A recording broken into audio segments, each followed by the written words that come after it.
তওবার নিয়তে নামাজ পড়বেন। অন্তরকে আল্লাহর কাছে ছেড়ে দিয়া বলবেন, আল্লাহ আমি আপনার আদালতের আসামি হইয়া দাঁড়াইছি, তওবা করার নিয়তে নামাজে দাঁড়াইলাম। 2 রাকাত নামাজে কয়টা সেজদা হবে? 4টা সেজদা হবে। সেজদায় যখন যাবেন দিলটা নরম করে যাবেন, যাইয়া 3 বার বা 5 বার 7 বার সুবহান রাব্বিয়াল আ'লা বলার পরে এরপরে 3 বার খুব নরম হইয়া 3 বার আমার আল্লাহকে হাজির নাজির মনে করে আপনি সেজদায় গিয়া মনে করবেন আমার কপাল মাতুয়াইল মসজিদের ফ্লোরের মধ্যে নাই, নবীর হাদিস মতে আমি আমার মাওলার কুদরতি কদমের উপরে কপাল লাগায় দিছি। এইবার আল্লাহকে হাজির নাজির জানিয়া একা একা নির্জনে বলবেন 3 বার। কয়বার?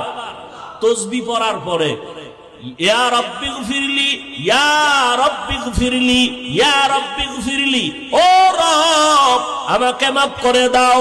খুব নরম হইয়া চোখে পানি আনার বাহানা করে আল্লাহর কাছে বলবেন সিজদায় বসিয়া, ইয়া রাব্বি গফিরলি, ইয়া রাব্বি গফিরলি, ইয়া রাব্বি গফিরলি। কয়বার?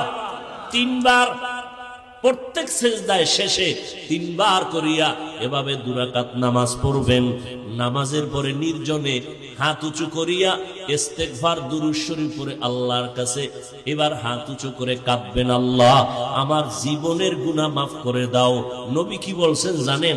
এইভাবে নামাজ পড়লে ওই বান্দার সেজদার থেকে মাথা উঠবে না আল্লাহ ক্ষমার ঘোষণা না দেওয়া পর্যন্ত।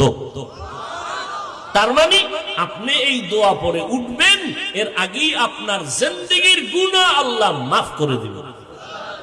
পারবেন? আল্লাহ আমাকেও তৌফিক দান করেন, আম্মা জানদেরকেও তৌফিক দান করেন, আপনাদেরকেও আল্লাহ তৌফিক দান করেন।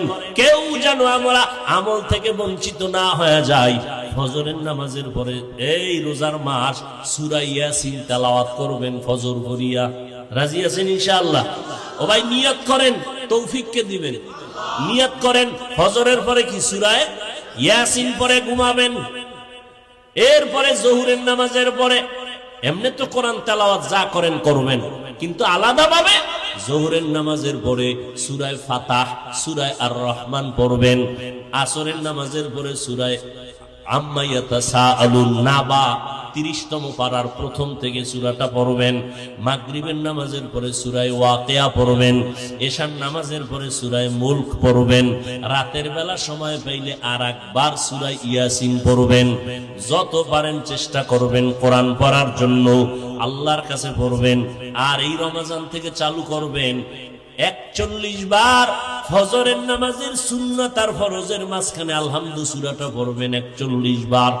ফরজ পড়ার আগে সুন্নাত পড়ার পরে 41 বার আলহামদু সূরা পড়বেন।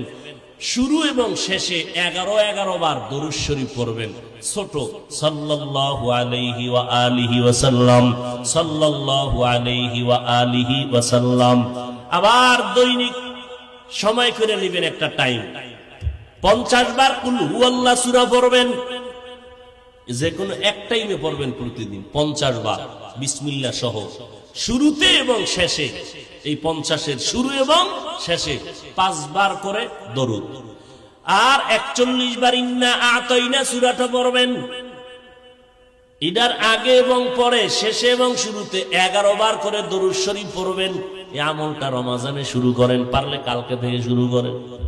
সহজ, বরকত অনেক বেশি। সহজ, বরকত অনেক বেশি। আল্লাহ আমাদের কবুল করেন। আম্মাজানদেরকেও চেষ্টা করবেন আমলের লাইনে লাগাইতে। এই মহিলাদেরকে কাজে বেশি চাপাইয়া দিবেন না, যে কাজের কারণে তারা ইবাদত করতে পারবে না, এমনটা যেন না হয়। আল্লাহ পাক সবাইকে ইবাদতে মশগুল হইয়া আমার রাসূলের তরিকায় আল্লাহর মুহাব্বতে ইবাদতের তৌফিক দান করেন।